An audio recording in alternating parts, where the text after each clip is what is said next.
Mr. Commodore. You just called me a traitor, sir. The Honorable Marcoleta, sir. Let's put it on record. I did not use the word traitor. He labeled several people as being makapili. I am not labeling anybody as makapili unless you're going to support and toe the line for our fight in the West Philippine Sea. Your Honorable Marcoleta is now recognized. Your turn. Maraming pong salamat, Mr. Chairman. Sa YouTube, sabi po ninyo kanina, lahat ng election misinformation, katulad po ng mga contents that might negatively impact free and fair democratic elections, ay tinatanggal po ninyo, sir. Tama po.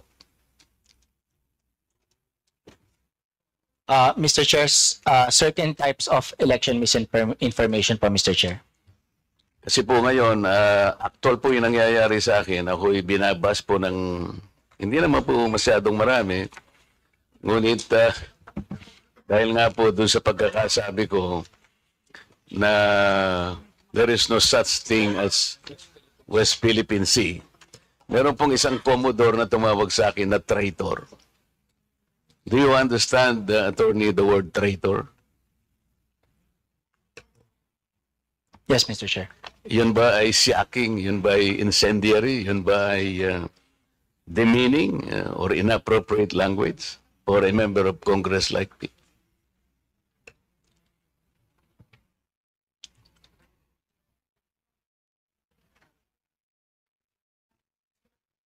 Mr. Chair, I don't know the full context of the statement, so I'm unable to provide a comment on that, Mr. Chair. Okay, let's give the context. Nung po kasing nakaraang hearing, ang nagsuggest po na i-educate po natin ang ating mamamayan sa mga nangyayari sa West Philippine Sea, ito po ay pinasimulan po ng CICC. Siya po yung executive director po ang nagsabi na kung ang pag-uusapan po yung complexities surrounding this troubled sea, ay kailangan po nating ma-educate, ma-impormahan lahat ng ating mamamayan. Yun po ay sinabi niya sa liwanag ng maraming misinformation, marami pong mga deepfakes, mga fake news. Tama naman po siya sapagkat sabi nga niya, only an informed citizen can repel a fake news. Ako po, sinuportahan ko yung pangungusap na yun sapagkat kailangan lang. Sapagkat hindi naman po pwedeng pag-usapan po natin ang West Philippine Sea ng tayo-tayo lang. Sapagkat marami rin pong claimants kasi na pinag-uusapan dyan sa bahagyang yan ng ating mundo.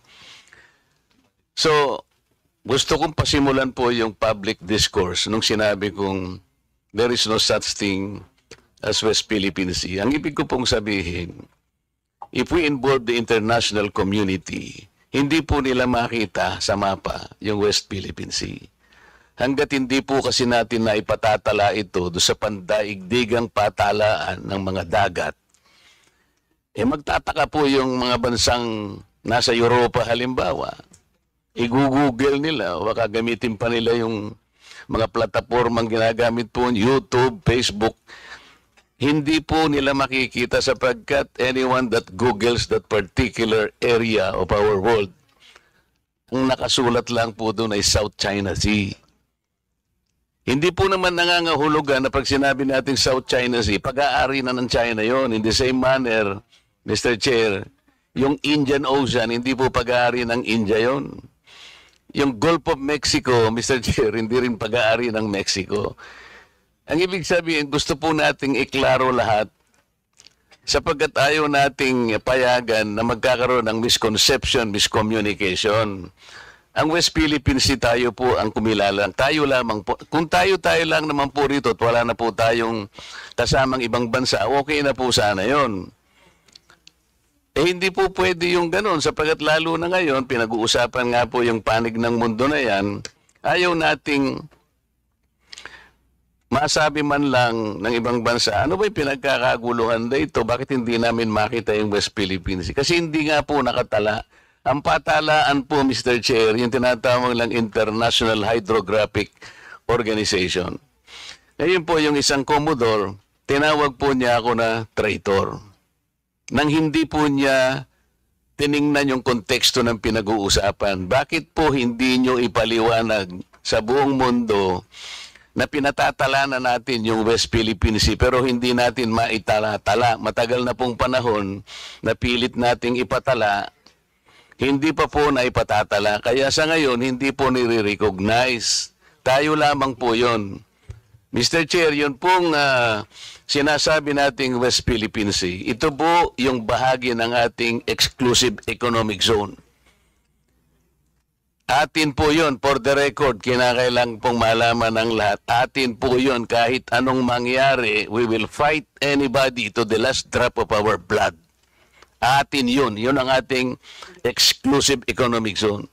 May pangalan o walang pangalan, atin yun.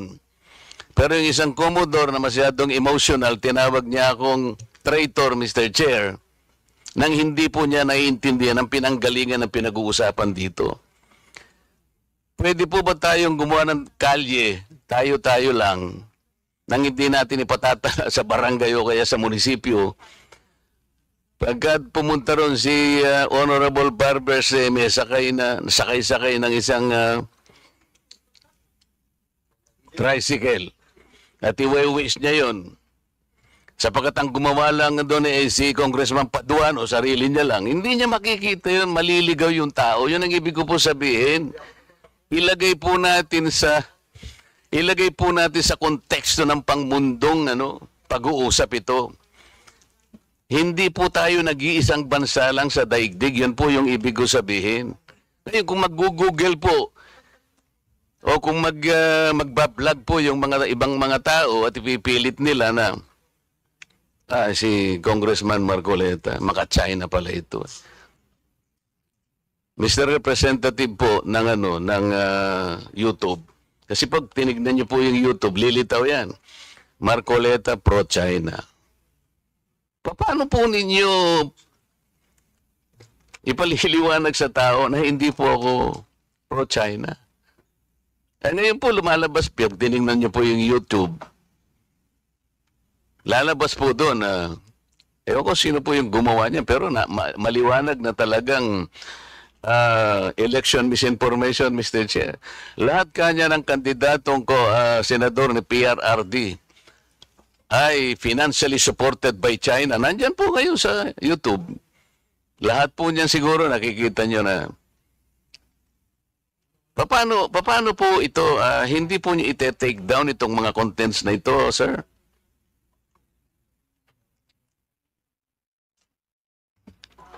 So kung meron pong magre-report nung content, i-assess po yung content against sa mga polisiya po. At, makikita po ninyo doon, sir, na I was called a traitor at yung statement ko raw is a disservice to the nation. It came from no less than the spokesman of the Philippine Coast Guard. I believe he is here.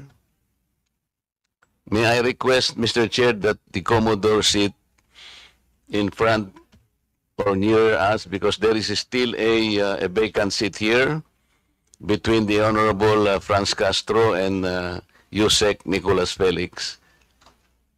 Could you please occupy this seat, sir? Yes, kindly accede to the request of the Honorable Marcoleta.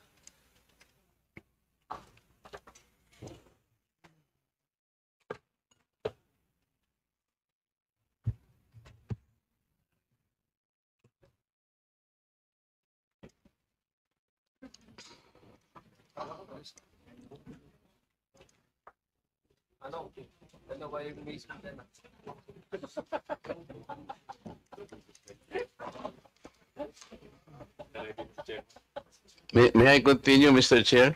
Please proceed. And thank you for acceding to my request, Mr. Commodore. You just called me a traitor, sir.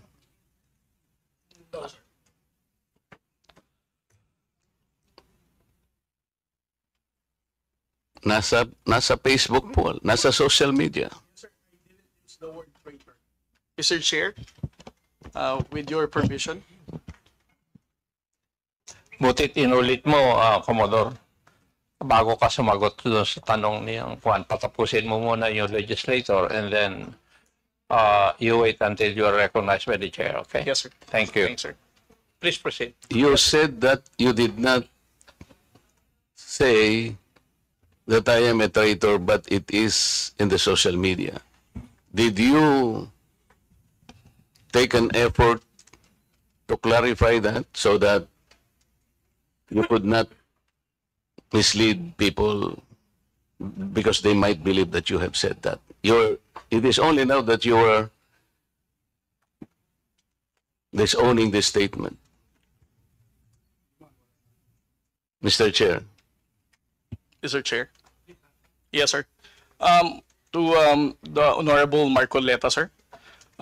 Let's put it on record. I did not use the word traitor in describing your statement that the West Philippine Sea ay kathang-isip lamang po.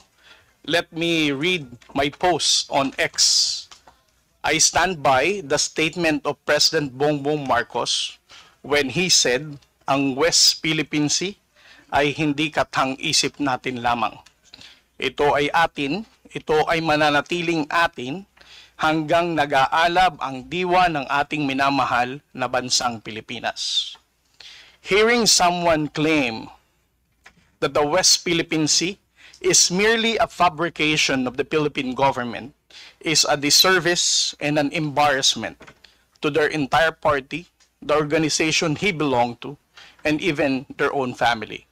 How can the one face the younger generations today and tell them that our exclusive economic zone to the west of our archipelago is non-existent, effectively giving up the fight to assert their rights as Filipinos in the West Philippine Sea? Mr. Chair, sinabi ko ba na katang-isip ang West Philippine Sea? I cannot recall, Mr. Chair. Hindi, kasi ang salita mo dyan, merong nagsabing katang-isip. Sinabi ko ba na katang-isip ang West Philippine Sea? I said I stand by the statement of the President. I did not mention you said it, sir. Meron kang katang-isip na sinabi dyan eh. To whom are you referring that? No, sir. The katang-isip phrase was the President's statement during his SONA. I just merely restated the statement of President Bongbong Marcos Kaya nga, when he you are delivered now... it to SONA. Kaya mo lang nilabas yan after I said that there is no such thing as West Philippine Sea. But that is in context of the fact that it is not yet registered in the International Hydrographic Organization. Alam mo, Commodore, ang procedure. Tama. Mr. Chair, No, you have to answer, Mr. Chair. Alam Yes, mo yung procedure kung paano maitatala, kung paano natin papangalanan ang isang karagatan na tayo ang may-ari. You know the procedures, right? with respect to the 19th Congress who passed You the have Republic to Act answer my question, 12064, Mr. Chair. the Philippine Maritime Zones Act, sir, the West... Kindly repeat your question. You know, Commodore, the procedures on how we can register the name of a maritime area that we control or that we believe it is ours. You know the procedures on how Yes, to sir. register. Okay. So, ano na po ba, nakarehistro na po ba, nairehistro na po ba natin yung West Philippine Sea? Sir, with regard to your question, there must be a legislation and then submit it to the international... Oo nga, meron na po Hydrographic tayong Organization. legislation. Yes, As a sir. matter of fact, nagagawa na po yung Congress. Kailangan po talaga yon. Yes, sir. Nagpasimula tayo sa administrative order, pero kulang yon. Kaya nga po ang Congress gumawa para tulungan po kayo.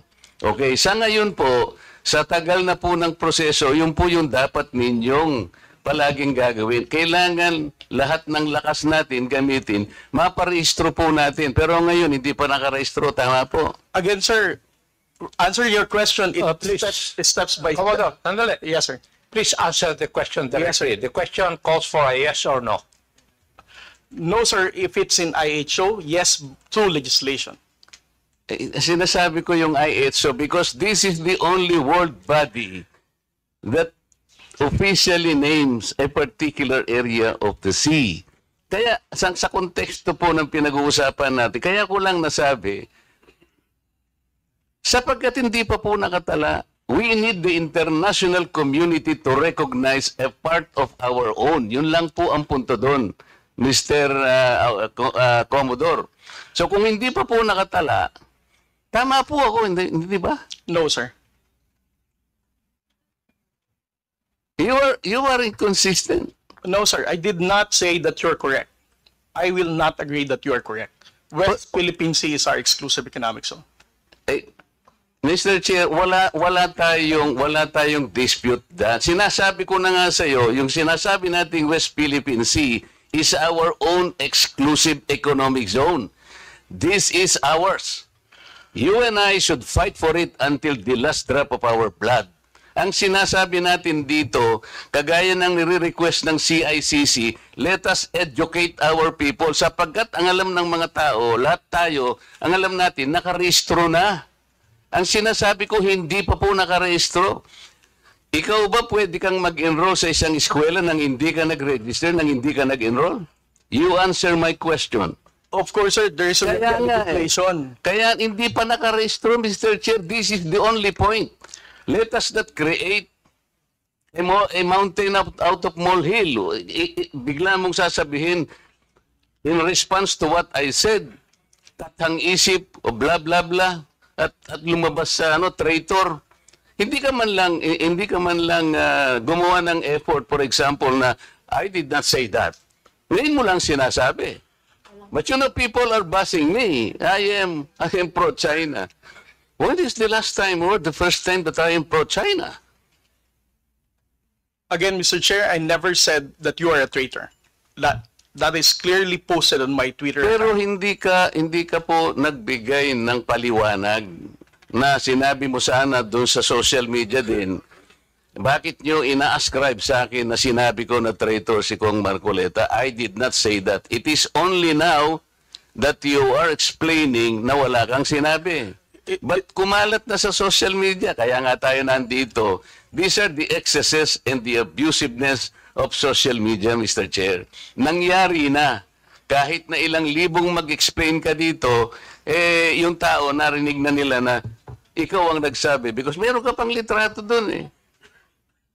Mr. Chair, No. nobody has ever asked me whether you are a traitor. This was only the first time that I was asked whether you are a traitor or not. You are not even aware na sa social media sumabog yun? Nandun yung litrato mo and the claim that I am a traitor. Ngayon ka lang nagpapaliwanag na I am not a traitor. Pero nangyari na yon. Mr. Chair, I don't think that I'm under in any obligation to respond to all those social media Mr. posts Chair, by bloggers, now social media influencers to tell them that Mr. they're Chair. wrong. Siya muna. Sabi niya wala siyang obligation. Finish your statement. Yes, sir.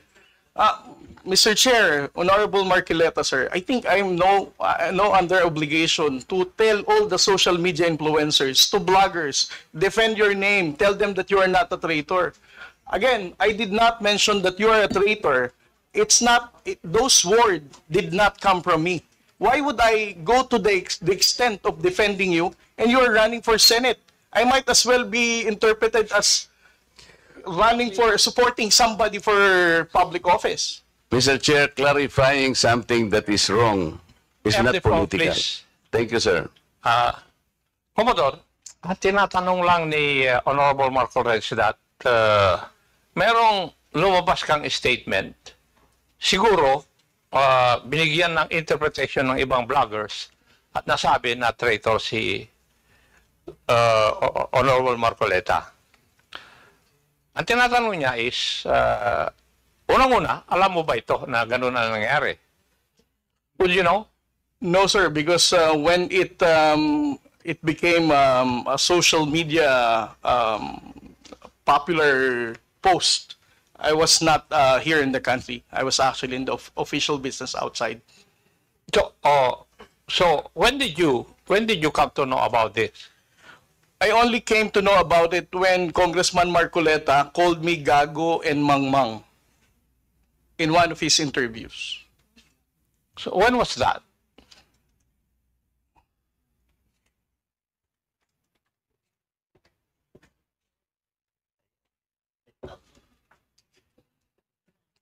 During his interview last February 10, huwag tayong magpagago at magpaka-ignorante katulad ng Commodore na yan.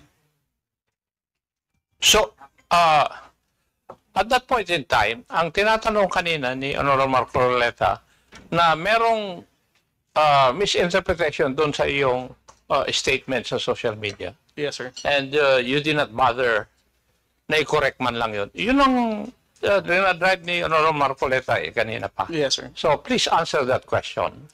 You did not do anything. I did not do anything, sir. Okay. Why? Why did you not do anything? It's because, sir, if I'm going to keep on defending to any, because one, No. Yeah. You are not supposed Yes. to defend me. Yes, sir. Because if as I it is said, true, Mr. Chair, that he did not call me traitor, but it continues to be there and to be consumed by the public through the social media. I think it is his responsibility to deny it if it did not come from him. That is all I was asking. And I think this is not too big for him to do. Yun lamang eh. Yeah, but he admitted that he did not do anything. Yun na nga. That's why I'm asking why is it not important to you to correct something that did not originate from you? it's because, Mr. Chair, the only time I learned about that was when I heard about your interview calling me gago and mangmang. Why would I even defend you if you're calling me gago? As a commissioned officer of the Philippine Coast Guard, being a spokesperson, calling me mangmang, not knowing what I'm saying. But actually, if you will read that context, How would I even the defend act you? of doing it Sandali, is the one that dapat is sagutin mo gago. muna Di ba? Yung ganon, not necessarily the person eh. Sabi ko nga sa'yo, kung kinurek mo man lamang yun, because it continue to be there in the social media, Mr. Chair, yun ang nakakasama sapagkat people, hindi ko naman sinabi talaga yun. Mamamatay siya because it came from you. Pero pag hindi mo sinabi at you continue to be silent, akala ng tao, sinabi mo. So that is the problem, Mr. Chair. And I think we are hearing this in order to correct the misconception and misinformation because it continues to spread. If you get the point, Commodore, Mr. Chair.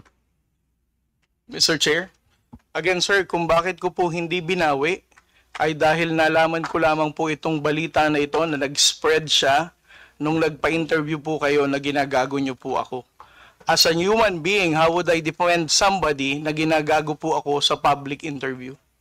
Mr. Chair, kung titingnan mo yung konteksto ng pagkakasalitan, hindi ikaw ang ginagago. Ikaw ang ginagago. Ang sinasabi ko rito, let us defend our own nang hindi tayo nagiging gago o kaya nagiging emotional. It's actually hindi sa tao eh. Kung hindi yung act na, halimbawa wala tayong ginawa o kaya sinabi natin. Kasi nagmumula ako, Mr. Chair, sa pagkakasabi na hindi man lang tiningnang mabuti saan ba nang galing itong narrative. Ngayon, i-explain ko nga sa'yo, Commodore, ito'y nangyari doon sa pinagsimulan na dapat nating i-educate ang ating mga kababayan. Yun ang pinagmulan nun. So it is not disservice. I do not deserve to be called a traitor just like that. Kasi ang gusto kong mangyari, lumitaw, ma-informahan natin ng tao na sa ngayon, hindi pa talaga naitatala officially yung West Philippine Sea para malaman ng tao. At yun ang kailangan natin gawin. Pagsikapan natin, pagsakitan natin, ipatala natin, Mr. Chair. Because pag napatala na natin yun at ginugel nila, talaga palang merong West Philippine Sea. Hindi lamang dahil sa nandun, gumawa na tayo ng batas. Because, Mr. Chair, that is preparatory para maipatala na nga natin eh. Kaya lang natatagalan talaga. Ganun siguro yung proseso. So yung pong mga ibang vloggers, Commodore, hindi nila ma-recognize. Kaya example ko kanina, ginugoogle, wine-waste ni Congressman Barbers, yung kalye na nirehistro na gawa lang ni Congressman Paduano, hindi po niya makita. So nagkakaroon ng confusion. The tendency to be misinformed proceeds from the fact na hindi pa talaga na ipatala, sir. That's the only point. Mr. Chair, ngayon, kung babalik po sa Google, Mr. YouTube, ito kumakalat, lumalakad, but you are not doing anything to control this. So, ang daming, ngayon, nagbabas sila sa akin, si Marcoleta, pro-China. Ngayon, may lumitaw na naman through your platform. Lahat po ng senador na kagrupo ni ganito, lahat po sila ay pinopondohan po ng China. Nandito ngayon. I will show it to you before you leave, sir, na lumilitaw na naman dito. So kasama po ako doon sa grupo na yon na pinipinance ng China. Ganun po eh. So it becomes now an election misinformation that will impact on the credibility of the election. Maaring mamislead po na naman ang mga tao. Yun po yung ating gustong ayusin. Yung misconception and misinformation. Lumitaw lamang po kasi sa kawalan ng information na hindi pa po natin naipatala, Commodore. Hindi pa nakatala talaga officially. Tayo-tayo po, walang problema eh. Kung tayo-tayo lang. Sapagkat yung bahagi na yun ng ating karagatan, may pangalan man yan o wala. Sabi ko nga sa iyo kanina, tayong dalawa ilaban natin yun hanggang sa huling patak ng ating dugo. Atin yun at walang makakapagpabago doon. Ang problema, nagkakagulo tayo because of that misconception. Walang masamang tinapay doon, Mr. Chair. I want to explain that. Ngayon, ako nagpapasalamat ako sa iyo at sinabi mo ngayon at naliwanagan na hindi mo pala sinabi yung I am a traitor. So salamat kahit nahuli. Sabi nga natin, Mr. Chair, huli man daw at magaling, nayahabol din. Kaya lang ang problema ko ngayon, Mr. Chair, yun pong kumakalat na akala nila sinabi mo. At lumaki nga, sapagkat siguro, dahil medyo nasaktan naman ako, nakapagsalita ako ng wag nating depensa ng sariling atin na magiging emotional tayo o kaya nagpapakagago tayo. So, kaya lumaki ng lumaki dahil lamang doon. But the context, Mr. Chair, the context is gusto nating huwag gamitin ang misconception or misinformation, lalo na ng mga vloggers, sa lahat po ng bahagi o aspeto ng ating buhay. Ang West Philippine Sea ay atin, Commodore. Yes. Because this is the exclusive economic zone of the country. And there is no changing that fact. Kahit anong magbali-balig rin natin ang mundo natin, atin ito. Kaya lang ipatala po natin yung pangalan para po hindi gamitin sa misinformation. Mr. Chair, thank you very much. Well, I think we have seen one of the ill effects of misinformation. I think everybody will agree to that. That is one of the ill effects of fake news or misinformation. Would you agree? Yes. So next time, kasi hindi ako nagbabasa kasi sila mga ganyan eh. Para hindi ako apektado. Yan ang ko. Yes, Madam Tikia. Mr. Chairman, I would just like to, with the indulgence of the chair and the members, I also take exception to what the Commodore has labeled me as being makapili. In my testimony the first time, I said I am not pro-China, I am pro-Philippines. But I'm not makapili. He labeled several people as being makapili. And ako po'y apo ng isang guerrilla. So I took offense on that and I stopped following him. Ang nangyayari ho kasi reverse ngayon eh. Pag ang tao nasa gobyerno, nililabel ka as being makapili, just like that. And you know the reason, Mr. Chairman, why he called me makapili? I had an interview with a Chinese journalist. That doesn't make me makapili. That doesn't make anyone makapili. So, wag sana po natin dadalhin yung usapan sa kune-question yung katauhan ng tao. That's why I never followed him. I used to follow him. I used to question him. But after labeling me as makapili, na hindi po, alam ng karamihan ng kaibigan ko, ako nag-decide na sana ako sa ibang bansa pero umuwi ako. Pero for a man in uniform to call me makapili, that's insulting. Yun lang, sir. Any statement, Commodore? Yes, sir. The Global Times is the known propagandist of the Chinese government. If you're going to look at those personalities na in-interview ng Global Times, you're going to doubt what is the objective, why such personalities are being interviewed. If you're going to look at the posts of those people who were interviewed and who gave comments about our fight in the West Philippine Sea, I think that's where I'm getting that kind of assertion. Again, this is just an opinion, but those opinion is guarded on what I have seen so far in their social media posting about how they reacted on our responses in the West Philippine Sea, about how they downplayed the level of aggression that the armed forces of the Philippines and the Philippine Coast Guard is experiencing in the West Philippine Sea, not to mention the abuses of the Chinese Coast Guard against the Filipino fishermen in Bajo de Masinloc. I am not labeling anybody as makapili unless you're going to support and toe the line for our fight in the West Philippine Sea. Ang laban po natin sa West Philippine Sea requires amplification of truth and factual narrative. Let us not distort the messaging of the Philippine government.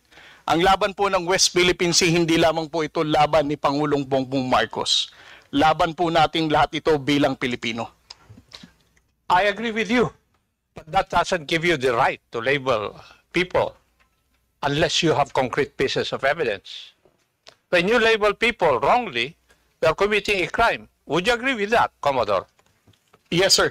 I definitely agree. And that's why I'm looking into my social media whether I clearly identified Miss Maluti Kia as a makipili.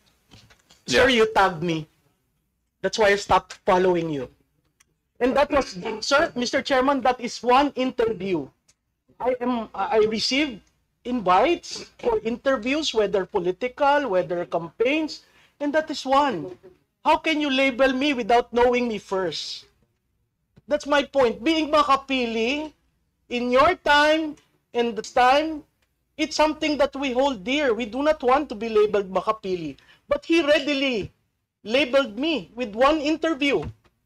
That doesn't define me. That doesn't define my belief in the Philippines and on South China Sea. At Commodore, ang laban ho sa South China Sea, nagsimula pa yan nung unang-una pa. Mr. Chairman, hindi point lang of ngayon. order, Mr. Chairman. Sandali. Thank you, Mr. Chair. Yes.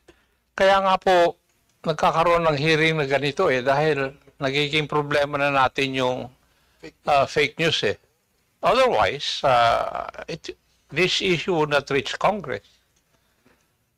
Ako nga, to tell you frankly, yung mga anak ko ang nagsabi sa akin, smile at nakipagkamayan lang ako kay Honorable Franz Castro. Nililabel na ako na friendly with the left. O nag-I5. Anak ko ang nagsabi no dahil hindi ako nagbabasa ng ganyan Sayang lang yung oras.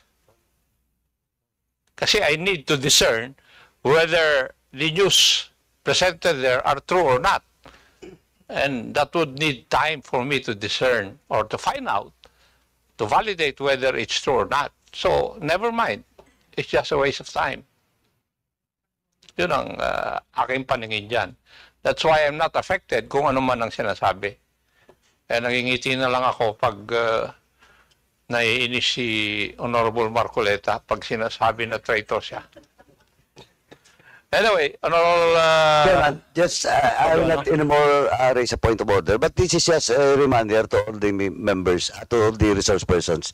In the hearing, any hearing, we do not allow that exchanges of, Mr. Chairman, exchanges of accusation against, from one resource person to another. We have a different venue for that. And with due respect to Ma'am Malu, Ma'am, sorry po kasi ganito yung rules natin, no? It's between the good Commodore and of course the issue raised by Congressman Marcoleta. Now, we should not attack resource person to that question and attack statements coming from the resource person mismo. Thank you po, Mr. Chairman. Thank you po. Thank you. Before I give the floor back to the Honorable Marcoleta, let me recognize the presence online of the Honorable Maria Rachel J. Arenas.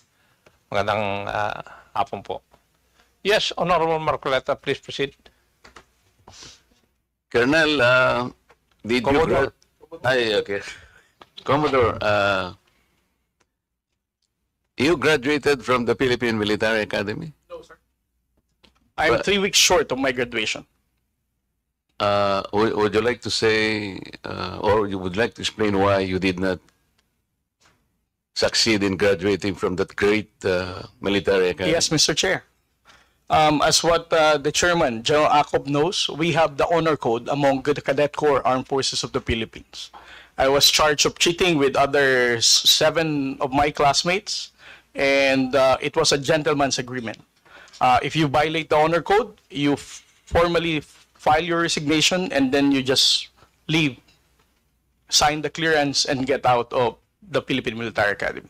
And that's 3 weeks before my graduation, sir. I never insisted because I respect the honor code. But did you violate the honor code? Yes, sir, we did.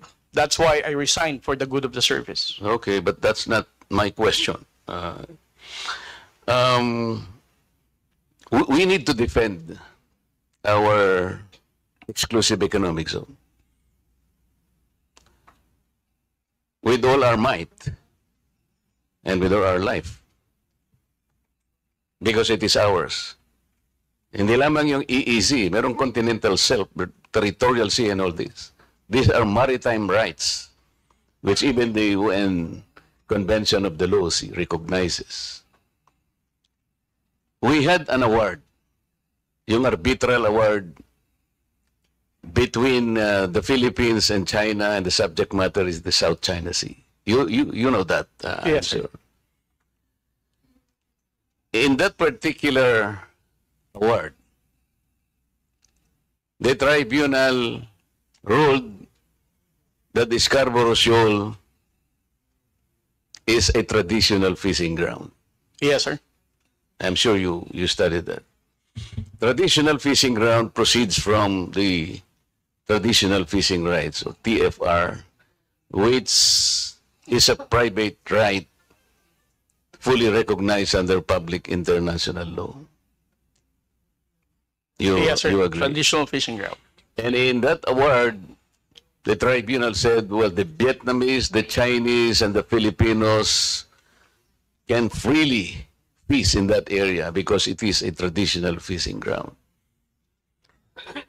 Mr. Chair, I think the good Commodore and the rest of the agency that is bound to protect our fishermen could have started along that line.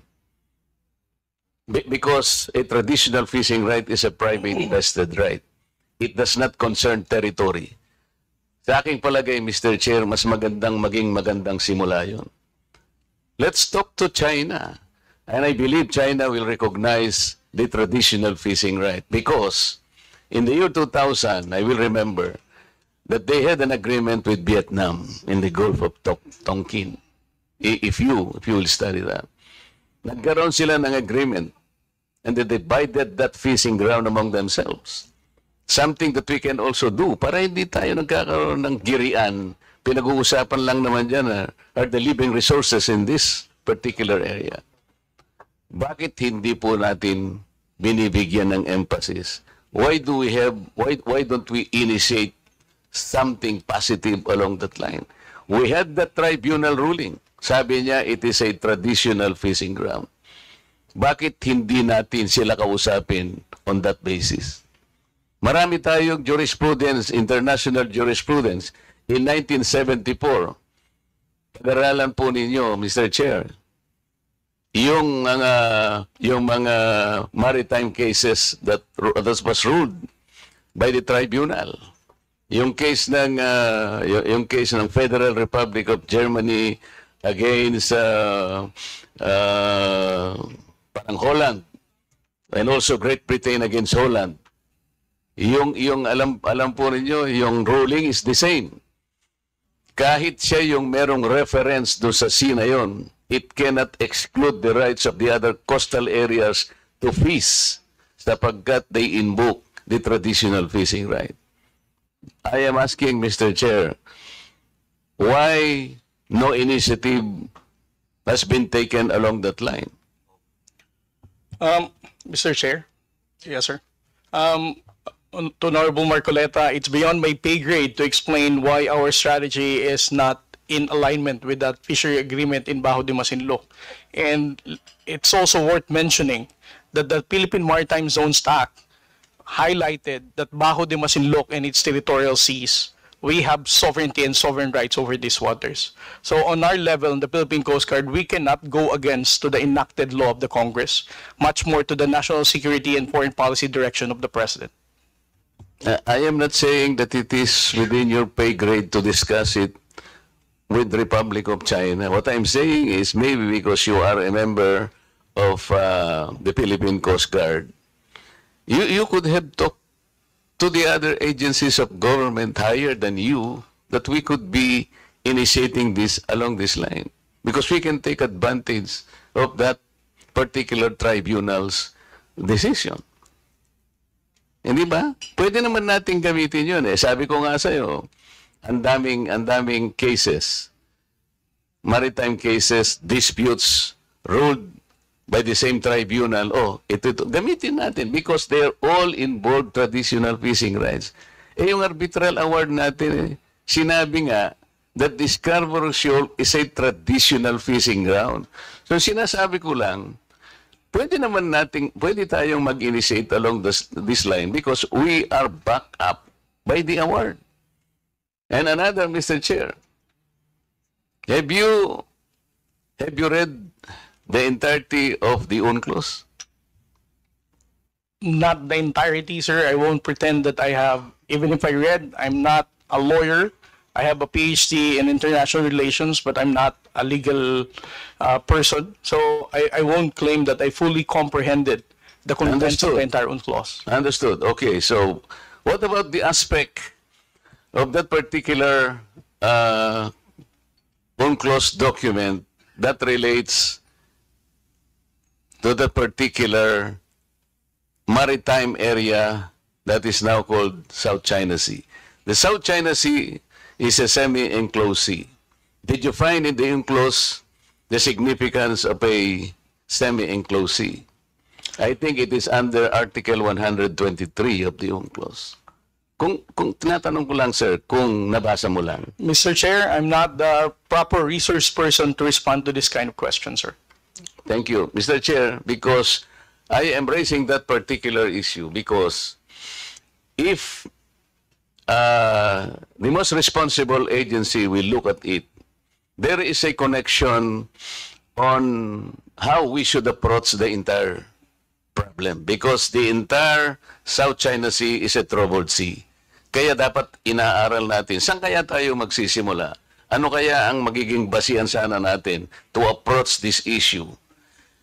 Because if you will look into the definition of a semi-enclosed sea, which is under Article 123, makikita natin doon, Mr. Chair, na yung palang mga coastal states. Kasi tingnan po ninyo, imagine it, on the north, nandun po yung China, on the east, nandyan ang Philippines, on the west, nandyan ang Vietnam, southern part, nandyan ang Malaysia. Kaya, at meron din Taiwan on the north. Kaya tinawag po siya sa UNCLOS, Mr. Chair, na semi-enclosed sea. What is the significance of the semi-enclosed sea? Sinasabi po ron, pagka po yung body of water is a semi-enclosed sea, lahat po ng coastal states has the responsibility to coordinate, to cooperate in the exploration, the research, development of that area. We can utilize that as the cornerstone of our defense na. Oh, sinasabi pala rito dapat cooperative ang approach. Hindi sa'yo yan. Kasi even in the description of the sea, tayo-tayo dapat nagko-cooperate. So, sinasabi ko lang ito, Mr. Chair, because of the complications and the complexities of the South China Sea. Kaya po, kahit na konti lang ang panahon, gusto kong makakontribute na ito po ang dapat nating pagsikapang aralin. So maraming salamat po, Mr. Chair, sa inyong pasensya sa akin na medyo nagtagal para ipaliwanag lang ng konti, alang-alang po sa pagkaunawa nating lahat. Thank you, sir.